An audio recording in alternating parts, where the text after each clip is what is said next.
ஞாயிறு தியானத்திற்கான வேத பாடங்கள். தியான தலைப்பு: கடவுளின் மீட்பு பணியில் பெண் பங்காளர்கள்.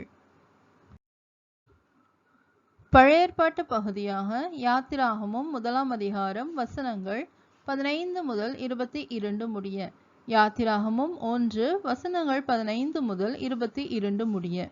அதுவுமன்றி எகிப்தின் ராஜா சிபிராள் பூவாள் என்னும் பேருடைய எபிரேய மருத்துவச்சிகளோடு பேசி, நீங்கள் எபிரேய ஸ்திரீகளுக்கு மருத்துவம் செய்யும்போது அவர்கள் மனையின் மேல் உட்கார்ந்திருக்கையில் பார்த்து, ஆண் பிள்ளையானால் கொன்று போடுங்கள், பெண் பிள்ளையானால் உயிரோடு இருக்கட்டும் என்றான். மருத்துவச்சிகளோ தேவனுக்கு பயந்ததினால் எகிப்தின் ராஜா தங்களுக்கு இட்ட கட்டளைப்படி செய்யாமல் ஆண் பிள்ளைகளையும் உயிரோடே காப்பாற்றினார்கள். அதனால் எகிப்தின் ராஜா மருத்துவச்சிகளை அழைப்பித்து, நீங்கள் ஆண் பிள்ளைகளை உயிரோடே காப்பாற்றுகிற காரியம் என்ன என்று கேட்டான்.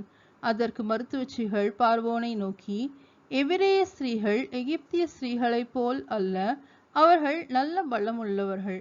மருத்துவச்சி அவர்களிடத்துக்கு போகும் முன்னே அவர்கள் பிரசவித்தாகும் என்றார்கள். இது நிமித்தம் தேவன் மருத்துவச்சிகளுக்கு நன்மை செய்தார். ஜனங்கள் பெருகி மிகுதியும் பலத்து போனார்கள். மருத்துவச்சிகள் தேவனுக்கு பயந்ததினால் அவர்களுடைய குடும்பங்கள் தலைக்கும்படி செய்தார். அப்பொழுது பார்வோன் பிறக்கும் ஆண் பிள்ளைகளையெல்லாம் நதியிலே போட்டுவிடவும் பெண் பிள்ளைகளையெல்லாம் உயிரோடே வைக்கவும் தன் ஜனங்கள் எல்லாருக்கும் கட்டளையிட்டான் என்பதே. தேவனுக்கே மகிமை உண்டாவதாக. நிருப பாடமாக அப்போஸ்தலனாகிய பவுல் ரோமாபுரியருக்கு எழுதின நிருபம் 16ஆம் அதிகாரம் வசனங்கள் 1 முதல் 16 முடிய. ரோமர் 16 வசனங்கள் 1 முதல் 16 முடிய.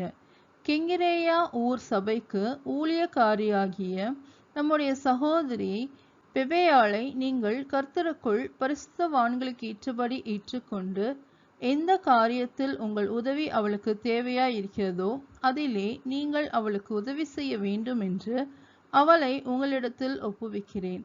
அவள் அநேகருக்கும் எனக்கும் கூட ஆதரவாயிருந்தாள். கிறிஸ்து இயேசுவுக்குள் என் உடன் வேலையாட்களாகிய பிரிஸ்கில்லாளையும் ஆக்கில்லாவையும் வாழ்த்துங்கள். அவர்கள் என் பிராணனுக்காக தங்கள் கழுத்தை கொடுத்தவர்கள். அவர்களை பற்றி நான் மாத்திரமல்ல, புறஜாதியாரில் உண்டான சபையார் எல்லாரும் நன்றி அறிதலுள்ளவர்களாயிருக்கிறார்கள்.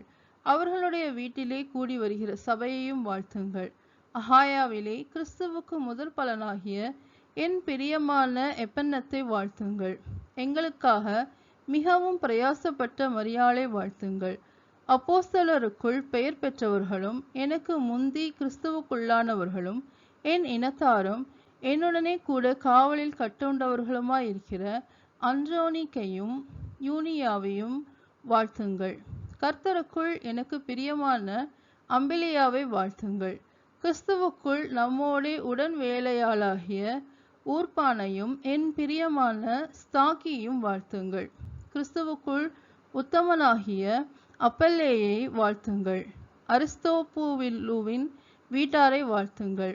என் இனத்தானாகிய ஏரோதியோனை வாழ்த்துங்கள். நர்கீசுவின் வீட்டாரில் கர்த்தருக்குட்பட்டவர்களை வாழ்த்துங்கள். கர்த்தருக்குள் பிரயாசப்படுகிற திரிபேனாளையும் திரிபோசாலையும் வாழ்த்துங்கள். கர்த்தருக்குள் மிகவும் பிரயாசப்பட்ட பிரியமான பெர்சியாவை வாழ்த்துங்கள். கர்த்தருக்குள் தெரிந்து கொள்ளப்பட்ட ரூபையும் எனக்கும் தாயாகிய அவனுடைய தாயையும் வாழ்த்துங்கள். அசிங்கிரித்துவையும் பிலக்கோனையும் ஏர்மாவையும் பத்திரோபாவையும் எர்மேயையும் அவர்களோடு இருக்கிற சகோதரையும் வாழ்த்துங்கள். பிலோக்கையும் யூலியாலையும் நேரேயையும் அவனுடைய சகோதரியையும் ஒலிம்பியாவையும் அவர்களோடு இருக்கிற பரிசுத்தவான்கள் எல்லாரையும் வாழ்த்துங்கள். ஒருவரை ஒருவர் பரிசுத்த முத்தத்தோடு வாழ்த்துங்கள். கிறிஸ்துவின் சபையார் உங்களை வாழ்த்துகிறார்கள் என்பதே. தேவனுக்கே மகிமை உண்டாவதாக. சுவிசேஷ பாடமாக மார்க் எழுதின சுவிசேஷம் 15ஆம் அதிகாரம் வசனங்கள் 37 முதல் 41 முடிய. மார்க்கு 15 வசனங்கள் 37 முதல் 41 முடிய. இயேசு மகா சத்தமாய் கூப்பிட்டு ஜீவனை விட்டார். அப்பொழுது தேவாலயத்தின் திரைச்சீலை மேல் தொடங்கி கீழ் வரைக்கும் இரண்டாக கிழிந்தது. அவருக்கு எதிரே நின்ற 100க்கு அதிபதி அவர் இப்படி கூப்பிட்டு ஜீவனை விட்டதைக் கண்டபோது, மெய்யாகவே இந்த மனுஷன் தேவனுடைய குமாரன் என்றான்.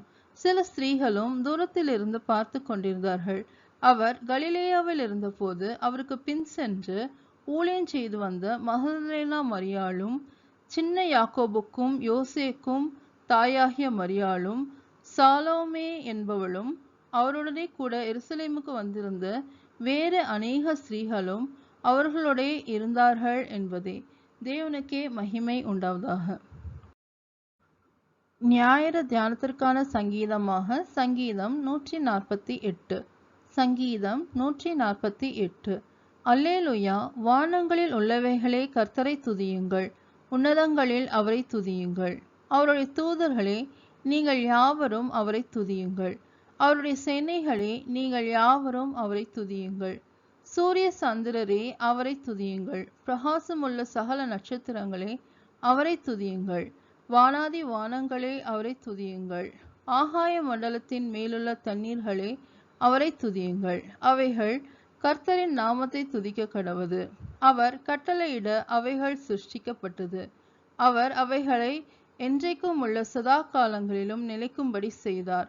மாறாத பிரமாணத்தை அவைகளுக்கு நியமித்தார். பூமியில் உள்ளவைகளே, கர்த்தரை துதியுங்கள். மகாமச்சங்களே, சகல ஆழங்களே, அக்கினியே, கல்மலையே, உறைந்த மலையே, மூடுபனியே, அவர் சொற்படி செய்யும் பெருங்காற்றே, மலைகளே, சகல மேடுகளே, கனிமரங்களே, சகல கேதுருக்களே, காட்டு மிருகங்களே, சகல நாட்டு மிருகங்களே, ஊரும் பிராணிகளே, இறகுள்ள பறவைகளே, பூமியின் ராஜாக்களே, சகல ஜனங்களே, பிரபுக்களே, பூமியில் உள்ள சகல நியாயாதிபதிகளே, வாலிபரே, கன்னிகைகளே, முதிர் வயதுள்ளவர்களே, பிள்ளைகளே, கர்த்தரை துதியுங்கள். அவர்கள் கர்த்தரின் நாமத்தை துதிக்க கடவர்கள். அவருடைய நாமம் மாத்திரம் உயர்ந்தது. அவருடைய மகிமை பூமிக்கும் வானத்திற்கும் மேலானது. அவர் தம்முடைய பரிசுத்தவான்கள் யாவருக்கும், தம்மை சேர்ந்த ஜனமாகிய இஸ்ரவேல் புத்திரருக்கும் கொண்டாட்டமாக தம்முடைய ஜனத்திற்கு ஒரு கொம்பை உயர்த்தினார். அல்லேலுயா. தேவனுக்கே மகிமை உண்டாவதாக.